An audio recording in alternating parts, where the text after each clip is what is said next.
Hi friends, तो इस lecture में हम लोग हमारा ग्रीन्स थ्योरम स्टार्ट कर रहे होंगे। तो लास्ट लेक्चर में हम लोगों ने हमारा इंटीग्रल लाइन इंटीग्रल बेसिकली खत्म किया था और इसमें हम लोग ग्रीन्स थ्योरम पढ़ रहे होंगे। तो ग्रीन्स थ्योरम कहता है if C be the vector close curve in X Y plane bounding any region R and F of one X comma Y F of two X comma Y be continuous partial derivative del F two upon del X and del F one upon del Y in R. ठीक है। और इसके बाद हमें यहाँ पे इस तरह का फॉर्म दे रखा है। इससे पहले देखते हैं कि हमें एक जो क्लोज्ड कर्व है एक्स वाई प्लेन में सी दे रखा है और बाउंडिंग द रीजन, और हमें F1 F2 दे रखा है एक्स वाई, और एक्स वाई वेरिएबल है इसके अंदर। ठीक है। तो दो हमें फंक्शन दे रखे हैं और ये कह रहा है कंटिन्यूअस है partial derivative F2 del F2 upon del x और del F1 upon del Y in R. Then अगर ये कंडीशन है तो आपको क्या है कि इंटीग्रल जो कर्व है वो आपका आना चाहिए F1 dx plus F2 dy। Integral the curve के अंदर हमें ये दे रखा है और ये इक्वल होना चाहिए double integral under the region del F2 upon del x फिर minus del F1 upon del y फिर dx dy। ठीक है। तो आप लोगों को ये डबल इंटीग्रल वगैरह इसका मतलब आप लोगों को समझ में आ चुका होगा, क्योंकि मुझे पता है वेक्टर जो कैलकुलस है उससे पहले आप लोगों ने इंटीग्रल कैलकुलस पढ़ा होगा, उसके अंदर ये आपको पता होगा। इसका इंटीग्रेशन बहुत ही सिंपली आप लोगों को सिंपल इंटीग्रेशन आप लोगों को अच्छे से पढ़ा दिया गया होगा। ठीक है। तो अब हम बात करते हैं हमारे क्वेश्चन की। इसको हम लोग ना क्वेश्चन से समझेंगे कि इसको हम लोग कैसे सॉल्व करेंगे। ठीक है। अभी तक जितना आप लोगों ने पढ़ा कि हाँ ऐसा कुछ होता है जो इक्वल आए तो हमारा वेरीफाई होता है ग्रीन्स थ्योरम। तो हम एक क्वेश्चन को वेरीफाई करके समझ लेते हैं। तो verify green theorem for the following integral in X Y plane, जो कि हमें दे रखा है integral curve 3x² minus 8y² और ये dx है, और फिर प्लस 4y माइनस 6xy और ये dy। ठीक है। और इसको देख के आप लोगों को अगर मैं ये यहाँ पे जो इक्वेशन आपको दिखाऊं तो इसको देख के आप लोगों को क्या समझ में आ रहा है? dx है, dy है, f1 है, f2 है। ठीक है। तो ये dx है और ये dy है, तो क्या ये f1 हो जाएगा और ये f2 हो जाएगा? समझ गए आप लोग? इसको बस थोड़ा सा ध्यान में रखना है आपको। ये जो आपको ग्रीन्स थ्योरम है ये आपको ध्यान में रखना पड़ेगा ताकि क्वेश्चन में आपको ये चीज़ समझ में आ जाए कि F1 क्या है, F2 क्या है। ठीक है। यहाँ समझ में आ गया। और हमें यहाँ पे दे रखा है where curve C is the boundary of the region bounded by parabola y equal to root under x and y equal to x square. ठीक है। ये हमें दे रखा है और देखो यहाँ पे बोला भी था एक कर्व दे रखा होगा वेक्टर क्लोज कर्व। ठीक है। तो इसके लिए डायग्राम क्या बनेगा? यहाँ पे जो कर्व दे रखा है हमें इसके लिए डायग्राम हम लोग पहले देख लेते हैं। यहाँ पे छोटा सा एक डायग्राम शो कर लेते हैं। तो देखो जो कर्व बनेगा, पहले तो मैं यहाँ पे एक्स एक्सिस वाई एक्सिस बना देता हूँ। तो ये मेरा ना दोनों एक्सिस बन गया। ठीक है। और इस एक्सिस में हमारा जो एक तो हमारा क्या दे रखा है, इसको हम क्या करो, इसको बोथ साइड स्क्वायर करोगे तो ये क्या बन जाएगा, Y square equal to X. ठीक है। तो Y square equal to X हम जानते हैं कि हमारा ये पैराबोला होता है और इसको हम बोलते हैं Y square equal to X. ठीक है। और यहाँ पे क्या दे रखा है, Y equal to x square. तो y equal to x square ऐसे बनता है, ये मेरा बन गया y equal to x square. ठीक है। ये सिंपल है। अब इसके बाद हम क्या बोलेंगे, ये जो हमारा है वो हो जाएगा हमारा कर्व 1, ये जो इस तरह से है, और ये जो है हमारा ये हो जाएगा मेरा कर्व 2। ठीक है। सिंपल है। अब इसके बाद हम लोग हमारा F1 और F2 को नोट कर लेते हैं जो हमें गिवन है। तो जैसे हमारा यहाँ पे F1 equal to 3x² minus, ये हमारा सोल्यूशन। तो F1 equal to 3x² minus 8y² और F2 equal to 4y minus 6xy। ठीक है। ये हमें दे रखा है और हम जानते हैं बाय ग्रीन्स थ्योरम। ठीक है। हम जानते हैं, यहाँ वी नो लिख देते हैं, we know by Green's theorem integral curve F1 dx plus F2 dy। ठीक है। और ये इक्वल टू है मेरे under the region R, double integral under the region R, और यहाँ पे del F2 upon del x होगा, फिर minus del F1 upon del y होगा, और ये आ जाएगा dx dy। ठीक है। यही था हमारा ग्रीन्स थ्योरम। मैंने दोबारा लिख दिया ताकि आप लोगों को बार बार रिपीट करके बोलूँ तो उसी से कम आपको याद हो जाए। ठीक है। तो अब यहाँ पे क्या है कि एक तो हम यहाँ पे छोटा सा एक रीजन ले लेते हैं, जैसे यहाँ पे ये रीजन ले लिया। ठीक है। तो एक छोटा सा रीजन ले लिया इस कर्व के अंदर, उससे हम लोग सारी चीज़ें डिटरमाइन कर लेंगे, अभी आगे समझ में आएगा। पहले तो हम सरफेस 1 को पकड़ते हैं, ऑन सरफेस C1, ठीक है। तो हमारा सरफेस C1 को हमने ले लिया, और सरफेस C1 का इक्वेशन क्या है, y equal to x square है।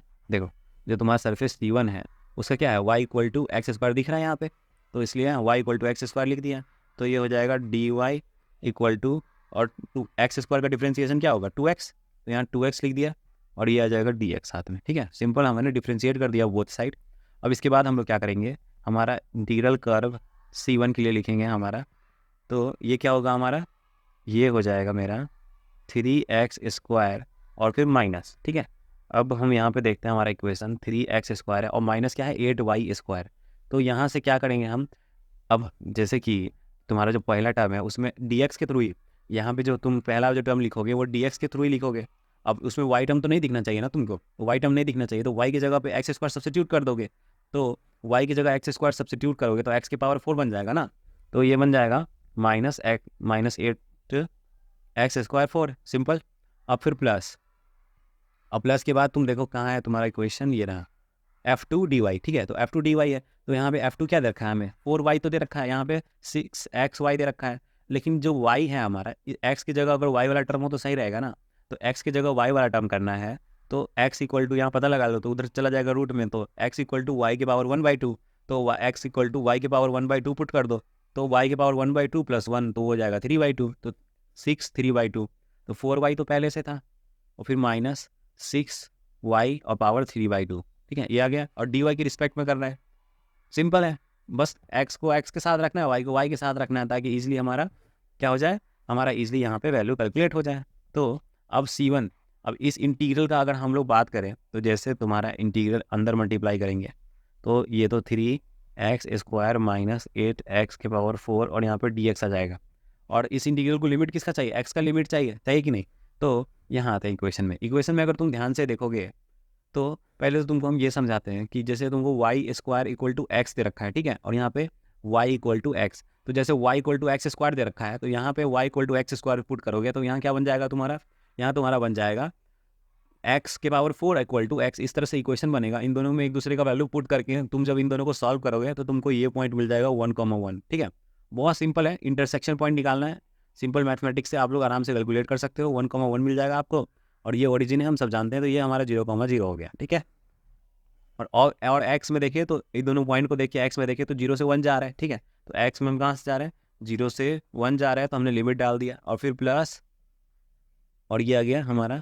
और वाई में अगर ध्यान से देखोगे तो वाई में भी हम 0 से 1 जा रहे हैं, तो हम इसमें 0 से 1 लिमिट डाल दिए, 4y माइनस 6y के पावर 3/2 और ये dy, ठीक है। अब बहुत ही बेसिक सा इंटीग्रेशन है, देखो अब 3 तो कांस्टेंट आ जाएगा, ये x³ फिर x के पावर में +1 होता है ना, x के पावर 5/5, इस तरह से सिंपल सा इंटीग्रेशन लगाओगे और तुमको तुम्हारी वैल्यू मिलेगी -1, ठीक है। अब ये बेसिक चीज़ें बताने का कोई मतलब नहीं है, आप लोग का ही टाइम वेस्ट होगा, इसलिए मैंने इसको स्किप कर दिया, इतना सिंपल इंटीग्रेशन आप लोग जानते हो, ठीक है। तो अब हम बात करते हैं हमारे सरफेस 2 की, तो ऑन सरफेस C2, तो ये क्या आ जाएगा मेरा, ये आ जाएगा मेरा y square equal to x, surface C2, मतलब देखो surface C2 y square equal to x ही बनाए थे, दोनों तरफ स्क्वायर करके हमने पैराबोला का इक्वेशन, वो साइड स्क्वायर करने से कोई फर्क भी नहीं पड़ता ना, तो हम y square equal to X, ये वाला कर्व है, अब इस कर्व के लिए देख रहे हैं, C1 कर्व के लिए तो देख लिया, C2 कर्व के लिए देखते हैं क्या क्या लगेगा। तो अब ये इक्वेशन है, इसको बोथ साइड डिफ्रेंशिएट करेंगे, तो वाई स्क्वायर का डिफ्रेंशिएशन 2y और यहाँ पर dy आ जाएगा, और दूसरी तरफ का इंटीग्रेशन क्या आ जाएगा, डिफ्रेंशिएशन dx आ जाएगा, और यहाँ पर वाई स्क्वायर का डिफ्रेंशिएशन 2y तो आ ही गया है, तो इसको यहाँ पे एज इट इज़ लिख दिया। और बिल्कुल सिमिलरली यहाँ पे C2 कर्व के लिए लिखेंगे, तो C2 कर्व के लिए हमें लिखना है, तो हमें पता है कि ये तो मेरा 3x स्क्वायर तो है ही, लेकिन माइनस, अब यहाँ पे dx होता है, लेकिन इस बार y की जगह कुछ, यहाँ पे इस बार y की जगह तुम √x सब्स्टिट्यूट करोगे ना, समझ रहे हो, तो y की जगह √x सब्स्टिट्यूट करोगे, तो इक्वेशन में y की जगह √x सब्स्टिट्यूट करना है, तो y की जगह तुम √x सब्स्टिट्यूट करोगे, तो यहाँ पे √x का स्क्वायर हो जाएगा ना, तो √x का स्क्वायर x, तो यहाँ पे क्या आ जाएगा तुम्हारा, यहाँ पे तुम्हारा आ जाएगा 8x सिंपली। और इसके बाद फिर प्लस इंटीग्रल, सॉरी इसको हम अंदर करेंगे, अभी बाद में इसको अंदर मल्टीप्लाई करेंगे इस इंटीग्रल को, ठीक है। तो पहला टर्म तो मेरा 4y है, वो तो ठीक है, फिर माइनस, और यहाँ पे क्या आ जाएगा dy ही आ जाएगा, और यहाँ पे पहले 6xy था, तो यहाँ पे x की जगह y स्क्वायर सब्स्टिट्यूट करोगे, तो 6 एक y ऑलरेडी था और एक y स्क्वायर x की जगह पुट कर दिया तो y क्यूब बन जाएगा यहाँ पे, तो y क्यूब बन गया और ये dy के टर्म्स में हो रहा है। तो y को y के टर्म्स में कर दिया, x को x के टर्म में कर दिया। अब करने के बाद क्या करेंगे, हम यहाँ पे अपना x के लिए लिमिट पता लगा लेंगे पहले। तो 3x स्क्वायर माइनस 8x और ये dx है, ठीक है। और फिर plus integral 4y minus 6y cube और यहाँ पे क्या है मेरा dy है। और इसका अब लिमिट पता लगाना है तो dx के लिए लिमिट देख लेते हैं। हमें y में लिमिट देखना है, मतलब हमें इस तरह से लिमिट देखना है इस बार। तो इस बार अगर इस तरह से लिमिट तुम देखोगे तो यहाँ से अगर y में लिमिट देखना है तो सिंपल बोलूँ तो अगर y में लिमिट देखना है तो इस बार कर्व 2 के लिए कर रहे हो ना, तो ये तुम्हारा है और ये तुम्हारा पॉइंट है, ठीक है। और कर्व 2 के लिए इस बार कर रहे हो तो y में लिमिट देखना है तो ये देखो, ये डायरेक्शन तो ये है ना हमारा। इस बार क्या था, इस तरह से डायरेक्शन था हमारा कि यहाँ पे ये इस तरह से, और इस बार जो हमारा डायरेक्शन है वो इस तरफ से है। तो इस तरफ से डायरेक्शन है तो हम क्या है 1 से 0 जा रहे हैं, 1 से 0 जा रहे हैं, एक्स में भी 1 से 0 जा रहा है, वाई में भी 1 से 0 जा रहा है, ठीक है। तो इसको सिंपल टर्म में हम लोगों ने समझ लिया। तो हम क्या करेंगे 1 से 0 चले जाएंगे और 1 से 0 चले जाएंगे, ठीक है। ये करने के बाद आप लोगों को सिंपल सा इंटीग्रेशन लगाना है और यहाँ पे जो आप लोगों को वैल्यू मिलेगी ये आ जाएगी आपकी 5/2, ठीक है। इसको आप कैलकुलेट करना तो 5/2 आ जाएगी आपकी। और फिर हेंस इंटीग्रल कर्व सी, ठीक है, जनरली इंटीग्रल कर्व सी को लिख रहे हैं जिसमें C1 C2 दोनों कवर हो जाएगा। तो x square minus 8y square फिर dx, ये जनरल फॉर्म है, याद होगा क्वेश्चन में यही था हमारा जनरल फॉर्म।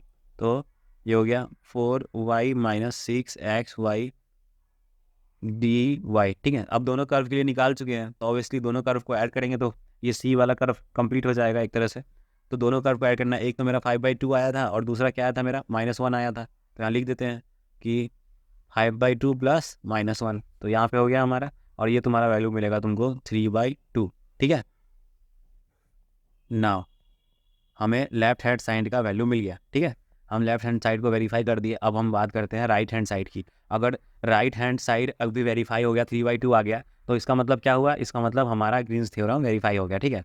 तो double integral under the region difference मतलब partially f2 upon partially x और फिर इसके साथ क्या था माइनस डेल f1 और फिर अपॉन डेल y और ये dx है और ये मेरा dy है। और इसके बाद अब हम बात करते हैं हमारे इंटीग्रेशन, दो इंटीग्रेशन इसकी लिमिट की। तो पहले हम क्या करेंगे, पहले हम y का लिमिट डालेंगे फिर हम x का लिमिट डालेंगे। तो देखो y इक्वल टू क्या होगा, अब y इक्वल टू हम लोग सिंपली समझे यहाँ पे। तो आते हैं पहले यहाँ पे, तो C1 है तो y इक्वल टू पहले जो आएगा वैल्यू यहाँ पे C1। तो C1 के लिए अगर कर्व देखो तो C1 ये वाला कर्व है, तो y इक्वल टू क्या आ जाएगा एक्स स्क्वायर और फिर C2, पहले C1 कर्व फिर C2 कर्व। तो C2 तो y इक्वल टू क्या आ जाएगा √x आ जाएगा। तो C1 के लिए क्या आ गया एक्स स्क्वायर आ गया और C2 के लिए x। तो यहाँ से नीचे से ऊपर देखेंगे हम, ये जो हमारा रीजन है अंडर द रीजन हमने लिखा था ना, ये रीजन में, तो ये पॉइंट से ये पॉइंट तक जाना है मुझे। तो ऊपर नीचे से ऊपर बेसिकली, तो ये मेरा पहले क्या आया नीचे वाला कर्व, देखो यहाँ से कंफ्यूज मत होना, ये वाला कर्व ये है। तो पहले एक्स स्क्वायर आएगा और फिर क्या आ जाएगा y इक्वल टू √x, ये ऊपर वाला y इक्वल टू √x। तो यहाँ पे तुम लिख सकते हो एक्स स्क्वायर और यहाँ लिख सकते हो y इक्वल टू √x, ये लिख दिया।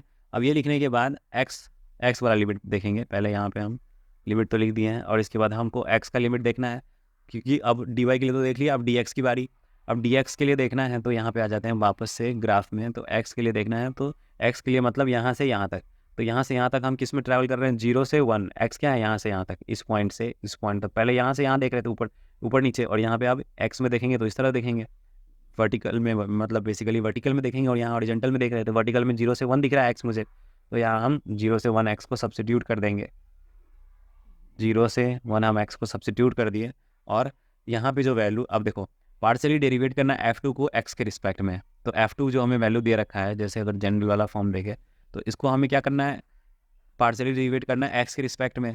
तो दूसरे वाला टर्म में तो x है ही नहीं, तो इसका डिफ्रेंसिएशन वैसे ही 0 हो गया। और पहला वाला टर्म में हमको दिख रहा है, ओह सॉरी, ये मेरा f1 हुआ ना, ये f1 था और ये f2 था। और यहाँ पे डेल देखो, डेल यहाँ पे पहले f2 आ रखा है फिर बाद में f1 है, तो पहले f2 को करेंगे पार्शियली डेरिवेट x के रिस्पेक्ट में, ठीक है। तो f2 रहा ये मेरा, तो पहला वाला टर्म जो 4y है इसमें तो x है ही नहीं, तो इसका डिफ्रेंसिएशन तो वैसे ही 0 हो गया। और इसमें y है, मतलब इसमें x है तो x का डिफ्रेंसिएशन 1, तो यहाँ क्या हो जाएगा -6y, तो -6y।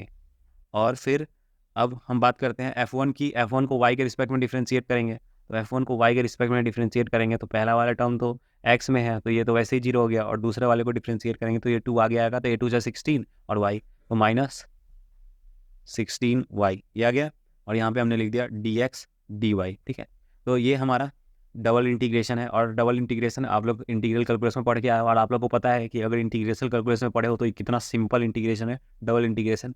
तो इसको बताने में ज़्यादा टाइम वेस्ट नहीं करूँगा, आप लोग इंटीग्रल कैलकुलस पढ़ के आए होंगे तो आप लोग बहुत ही आसानी से 1-2 स्टेप में आप लोग कर लोगे, बहुत ही आसान है। तो इसका आंसर आ गया आपका 3/2। मैं आंसर बता देता हूँ, मैं नहीं चाहता ज़्यादा लंबा हो ये लेक्चर। ठीक है, तो अगर आप लोग को आता है तो आप लोग आसानी से कर लोगे। इंटीग्रल कैलकुलस तो सिलेबस में होगा ही, पढ़ना तो पड़ेगा ही। तो इंटीग्रल कैलकुलस आई होप आप लोग पढ़ के आए होंगे। तो ये आपका left hand side right hand side equal आ गया, और हम बोल सकते हैं कि हमारा यहाँ पे ग्रीन्स थ्योरम इज वेरीफाइड है। कोई दिक्कत नहीं है, अगर आप अभी तक आप लोगों ने डबल इंटीग्रेशन नहीं पढ़ा है तो डबल इंटीग्रेशन का लेक्चर जाके देख लो, और पढ़ लिया तो बहुत अच्छी बात है, पढ़ लिया तो आपको पता होगा ये कितना सिंपली सॉल्व होता है। ठीक है, तो आज के लिए इतना ही, थैंक यू।